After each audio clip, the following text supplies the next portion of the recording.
सलामती व रहमत हो आप सब दोस्तों पर।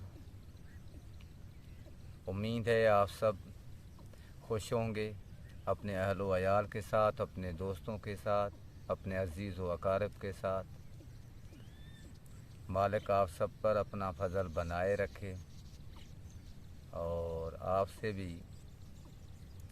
दरख्वास्त है कि आप भी हमें अपनी दुआओं में याद रखें। इस इतने जदीद दौर में जहाँ ढेरों सहूलियात इंसान को मुयस्सर हैं, वहीं इंसान बेचैन है।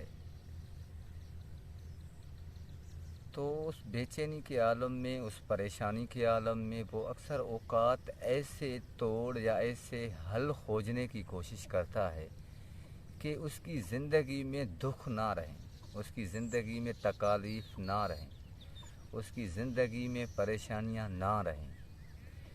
और यकीनन ये बड़ा मसला है कि कोई इंसान अपने मन में, अपने जहन में, अपने दिल में ये तय करके बैठे कि उसकी ज़िंदगी में दुखों का सफाया हो जाए, कोई दुख ना रहे, कोई तकलीफ़ ना रहे। जबकि ये आप अगर अपने इर्द गिर्द,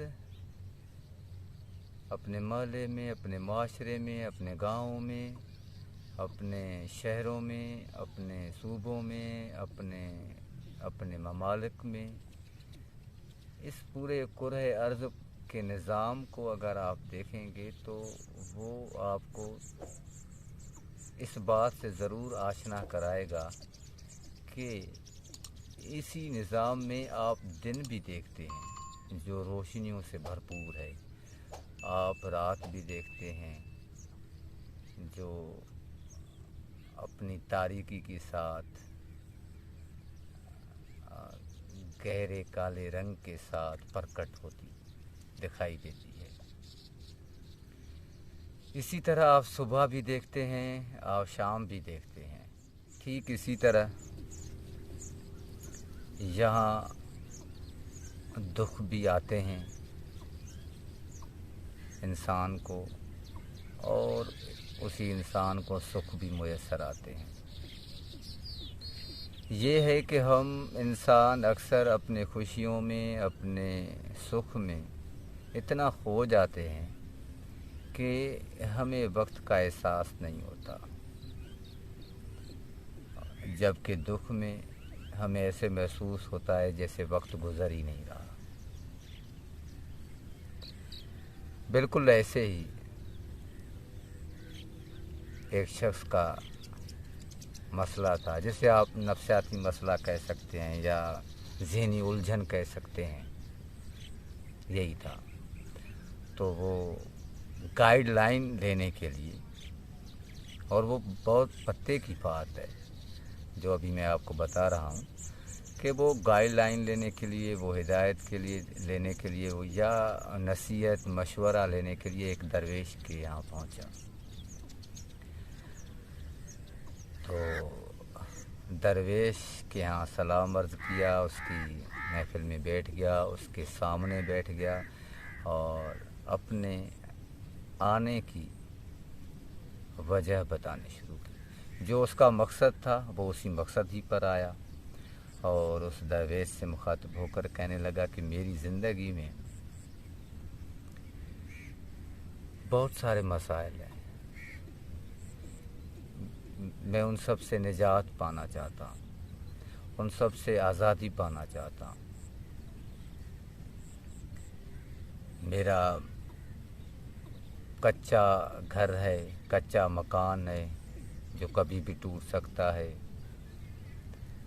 कभी सुबह को खाने को मुयस्सर होता है, कभी रात को होता है, कभी दो दो दिन नहीं होता खाने को मुयस्सर। अनाज का मसला है, इस साल बारिशें ज़्यादा हुईं तो फसलें अच्छी नहीं हुईं, इतना मुझ पर कर्ज़ा है, मेरी बेटियां बालिग हो गई हैं। तो इसी तरह वो अपना मसला अब बताता गया। 30, 40, 50 जितने भी उसको जहन में आए अपने मसाइल, वो बारी बारी उनका नाम लेकर दरवेश को सुनाने लग गया। फिर थोड़ा खामोश हो जाता, फिर उसे अपनी ज़िंदगी का कोई और मसला याद आ जाता तो वो और बताने लगता कि ये मसला है, वो मसला है, ये तकलीफ़ है, वो तकलीफ़ है, ये परेशानी है। इसी तरह वो कम अज़ कम 83 अपने मसाइल बता गया, 83 मसाइल बता गया। दरवेश खामोश, शायद गिन रहा था उसके इतने सारे मसाइल। जब वो बिल्कुल खामोश हो गया था, अब मज़ीद और कोई मसला नहीं था, मज़ीद कोई तकलीफ़ नहीं थी जो उसे याद आए, मज़ीद कोई परेशानी नहीं थी जिसकी वजह उसे याद आए, तो बिल्कुल खामोश हो गया। और ख़ामोश होने के फौरी बाद दरवेश से हल तलब करने लगा कि मुझे बताइए कि मैं कैसे निजात पाऊँ अपने इन सारे दुखों से। दरवेश ने अपनी खामोशी तोड़ी और कहने लगा कि मेरे पास तो आपके इन मसाइल का कोई हल ही नहीं है। ये सुनकर वो साइल सकते में आ गया और कहने लगा कि नहीं, मैंने तो आपके बारे में बहुत सुना है कि आपके पास जो भी आता है वो खाली नहीं जाता, खाली कभी वापस लौटता ही नहीं है। आप उनकी मदद कर देते हैं। मैं इतनी बड़ी उम्मीद लेकर आया हूँ और आप कह रहे हैं कि आपके पास मेरे मसाइल का कोई हल नहीं है, आप मेरी मदद नहीं कर सकते। दरवेश ने फिर कहा कि नहीं, मेरे पास आपके मसलों का हल नहीं है। तो थोड़ा वो बंदा गुस्सा हो गया कि इतनी बड़ी आपकी तारीफ़ जो चारों ओर जितने भी आबादियां हैं उनमें आपकी तारीफ़ की मैं गूंज सुन रहा हूँ। लोग बहुत खुशी से, बहुत प्यार से, बहुत मोहब्बत से आपके गुणगान करते हैं, आपको सखी बुलाते हैं, और इधर आपका ये हाल है। मुझे समझ नहीं आ रही कि आप मेरे साथ ऐसा क्यों कर रहे हैं। तब दरवेश ने फरमाया कि मेरे पास आपके इन 83 मसाइल का कोई हल तो नहीं है, अलबत्ता एक और मसला है जो बहुत बड़ा मसला है और वही आपका बड़ा मसला है। तो वो चौंक गया। उसने कहा कि ऐसा कौन सा मसला है जो मैं पेश ना कर सका। वो अपने जहन में खोज रहा था कि दरवेश ने किस मसले को भांप लिया है, किस मसले को समझ लिया है जिसका हल उसके पास मौजूद है। तो बड़े तजस्सुस से, हैरत वाले अंदाज में उसकी तरफ देखते हुए पूछने लगा कि आखिर कौन सा वो मसला है मेरा जो आपको बड़ा मसला लग रहा है। तो दरवेश ने फरमाया कि तुम ये चाहते हो कि तेरी ज़िंदगी में कोई भी मसला ना रहे, और मेरे ख़याल में या मेरी नज़र में ये आपकी ज़िंदगी का बड़ा मसला है। इस मसले की निजात के लिए मैं आपको एक रास्ता दिखा सकता। अगर उस रास्ते पर चल पड़ते हो तो यकीनन तुम इससे निजात पा जाओ। वो शख्स हैरान हो गया, सोच में डूबने लगा